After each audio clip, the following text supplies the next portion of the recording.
Hello friends, welcome to our channel. நீங்கள் பார்த்துட்ருக்கிறது நம்ம உழவன் பாதை.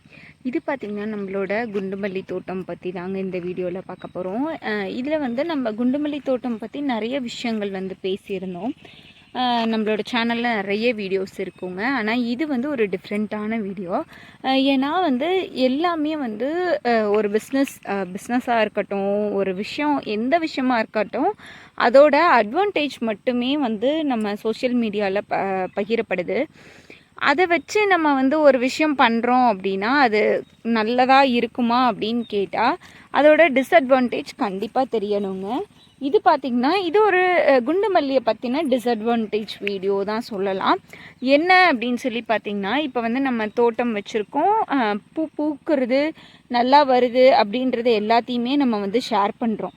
ஆனால் நம்ம பார்த்திங்கன்னா தெரியும், இங்கே பாருங்கள் எப்படி கட் பண்ணி விட்டுருக்கோம் அப்படின்னு சொல்லிட்டு. இப்போ வந்து சீசன் முடிஞ்சிருச்சுங்க, அதாவது சம்மர் முடிஞ்சுதா சீசன் முடிஞ்சிருச்சு.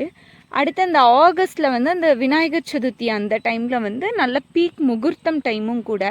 அப்போ வந்து பூவோட ரேட் வந்து நல்லா காஸ்ட் அதிகமாக போயிருந்தது. இப்போ பார்த்திங்கன்னா நம்மளோட செடி, இது எதுக்காக சொல்ல வரேன் அப்படின்னா, இப்போயுமே நம்மளோட செடியில் நிறைய மொட்டுக்கள் வந்து வருங்க. ஆனால் அந்த மொட்டுக்கள் வந்து எப்படி ஆகும் அப்படின்னு சொல்லி பார்த்திங்கன்னா, இந்த மாதிரி நிறைய புழுக்கள் விழுந்து, புழுன்னு சொல்ல முடியாதுங்க, இது வந்து ஒரு செம்புழுன்னு சொல்லுவாங்க. இது உளுந்து செடி ஃபுல்லாக பார்த்திங்கன்னா தெரியும். இப்போ இதில் ஒரு 10 மொக்கு இருக்குன்னா அதில் ஒரு 8 மொக்கு வந்து இந்த மாதிரி கருகிருங்க. இதில் வந்து நமக்கு ஏதாவது லாபம் வருமா அப்படின்னு கேட்டால் கண்டிப்பாக வராது. அடுத்த விஷயம் என்ன அப்படின்னு சொல்லி பார்த்திங்கன்னா, இப்போ பார்த்திங்கன்னா தெரியும், ஒரு மாதிரி பிளான்ட் ஃபுல்லாக ஒரு எல்லோயிஷாக தெரியும். அங்கே இருக்க பிளான்ட்லாம் நல்லா எல்லோ கலரில் தெரியும். இதோட காரணம் என்ன அப்படின்னு சொல்லி பார்த்திங்கன்னா, இதுக்குள்ளே இருக்க ஒரு பூச்சி தான்.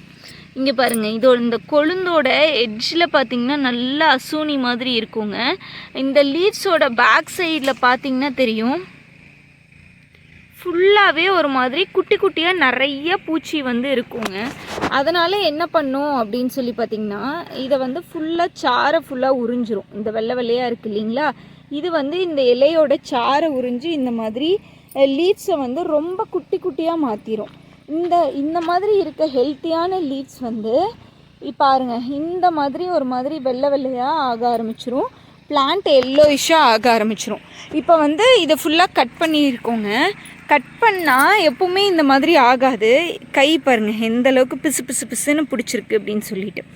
இது வந்து என்ன அப்படின்னு சொல்லி பார்த்திங்கன்னா, அந்த பிளான்ட்டில் இருக்க அந்த இதுதான் அந்தளவுக்கு பிசு பிசுன்னு பிடிச்சிருக்குங்க. இது வந்து ஒரு நோய் தான். இந்த நோயை வந்து நம்ம பார்க்காம விட்டுட்டோம், சரி ஓகே பூ கொஞ்சம் வருது, ஒரு 100 கிராம் வருது, 200 கிராம் வருது அப்படின்னு சொல்லி, இப்போ இதில் ஒரு 5 கிலோ 6 கிலோ பூக்கிற செடியில் இப்போ வந்து காஸ்ட் அதிகமாக இருக்கும்போது ஒரு 100 கிராமு 200 கிராம் அப்படின்றது ஒரு ஓகே தான். இதை கட் பண்ணி விட்டு பூவே இல்லாமல் போகும்போது நமக்கு அமௌண்ட்டு சுத்தமாக இருக்காதுங்க. இதுவே வந்து பிளான்ட்டு கொஞ்சம் கொஞ்சம் இருக்கும்போது இருக்கும்போது ஒரு 1/4 கிலோ வரும்போது நமக்கு ஒரு அமௌண்ட் நமக்கு ரெகுலராக வந்துகிட்டே இருக்கும். அப்படி யோசித்து நம்மளோட மென்டாலிட்டி அப்படி தாங்க இருக்கும். ஓகே வரட்டும் அப்படின்ன மாதிரி தான் இருக்கும். இப்போ பார்த்திங்கன்னா தெரியும், இந்த செடி செத்தேருச்சு. இது வந்து நம்மளோட தோட்டத்தில் ஒரு 2 செடி மட்டும் இந்த எல்லோ கலரில் இருந்துச்சு. இப்போ பார்த்திங்கன்னா தெரியும் எத்தனை செடி ஃபுல்லாக எல்லோ கலரில் ஆகிட்டு இந்த மாதிரி லீவ்ஸ் வந்து ஷெல்ட் ஆகுது அப்படின்றது வந்து தெரியும். இதோட ரிசல்ட் என்ன ஆகும் அப்படின்னா, செடியில் இருக்க இலையோட சாரை ஃபுல்லாக இந்த பூச்சி உறிஞ்சிட்டு இலையை ஃபுல்லாக கொட்ட வச்சிரும். அதுக்கப்புறம் நம்மளால் ஒன்றுமே பண்ண முடியாதுங்க. செடியை வந்து காப்பாற்றுறது ரொம்ப கஷ்டம். அதுக்கு வந்து இப்போ என்ன பண்ணலாம் அப்படின்னு சொல்லி பார்த்திங்கன்னா, ஃபுல்லாகவே இந்த மாதிரி ட்ரிம் பண்ணி விட்டுட்டு இப்போவே இதுக்கு வந்து இந்த பெஸ்ட் கண்ட்ரோல் பண்ணுங்க. அதுக்கு அடுத்தது வந்து வளர்ச்சி ஊக்கியாக ஏதாவது கொடுத்துட்டே இருக்கணும். ஒரு 2 days ஒன்ஸ் வந்து நல்லா அந்த மீனமிலம் இதெல்லாம் வந்து ஒரு வீக்லி 2 times 3 times வந்து தொடர்ந்து ஒரு 2 weeksக்கு கொடுத்தோம் அப்படின்னா நல்ல எதிர்ப்பு சக்தி வந்து செடிக்கு அதிகமாகுங்க. அப்போ வந்து நமக்கு நல்ல செடி வளர ஆரம்பிக்கும். இது வந்து ஒரு டிப்பாக கூட நீங்கள் எடுத்துக்கலாம்.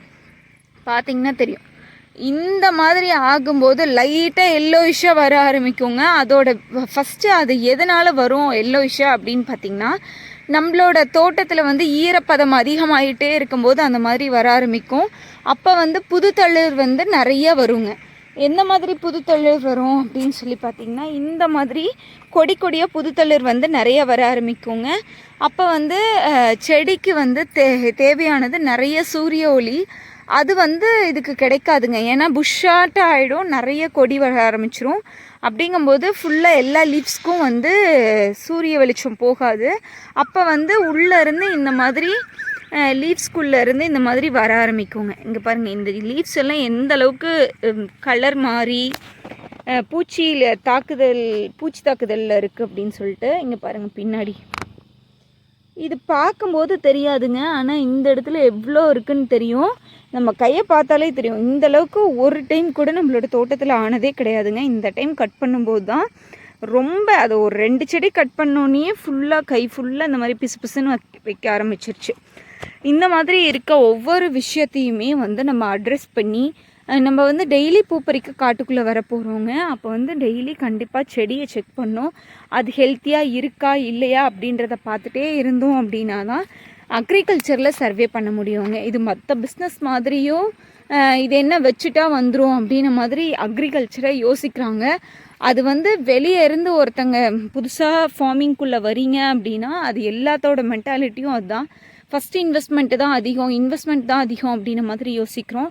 அப்படி கிடையவே கிடையாதுங்க. இன்வெஸ்ட்மெண்ட்டை விட உள்ளுக்குள்ளே இருக்க நிறைய விஷயம். இப்போ வந்து நீங்கள் ஒரு மெஷினரிஸ் வச்சுருந்தீங்க அப்படின்னா அந்த மெஷினரிஸில் ஏதாவது ஃபால்ட் வந்துச்சு அப்படின்னா நீங்கள் ஏதோ ஒரு ஸ்டோருக்கோ இல்லை நீங்கள் அதை வாங்கின அந்த ஷோரூம்க்கோ என்னமோ எங்கேயாவது கொண்டு போய் இதில் என்ன ஆச்சு அப்படின்றது வந்து கண்டிப்பாக கண்டுபிடிக்க முடியுங்க.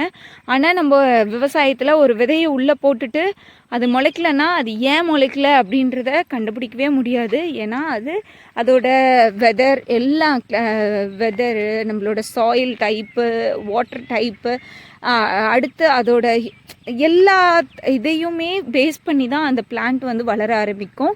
அதே தாங்க இப்போது அக்ரிகல்ச்சர் எல்லா விஷயமும் அதே தான். சீட் முளைச்சி வர்றது கஷ்டப்படுதுன்னா செடி வளர்ந்து வந்துட்டு ஏதாவது ஒரு விஷயத்தினால கஷ்டப்பட்டுட்டே இருக்கும். இது வந்து நம்ம தென்னை ஆகட்டும் நெல்லாகட்டும் எல்லாத்துக்குமே இதே தாங்க. கண்டிப்பாக வந்து அக்ரிகல்ச்சருக்குள்ளே இப்போது நிறைய பேர் யங்ஸ்டர்ஸ் வந்துக்கிட்டே இருக்கோம். அவங்களுக்கு இது ஒரு நல்ல டிப்பாக இருக்கும் அப்படின்னு சொல்லி நினைக்கிறேன். ஓகே ஃப்ரெண்ட்ஸ், தேங்க்யூ ஃபார் வாட்சிங் அண்ட் கீப் சப்போர்ட்டிங்.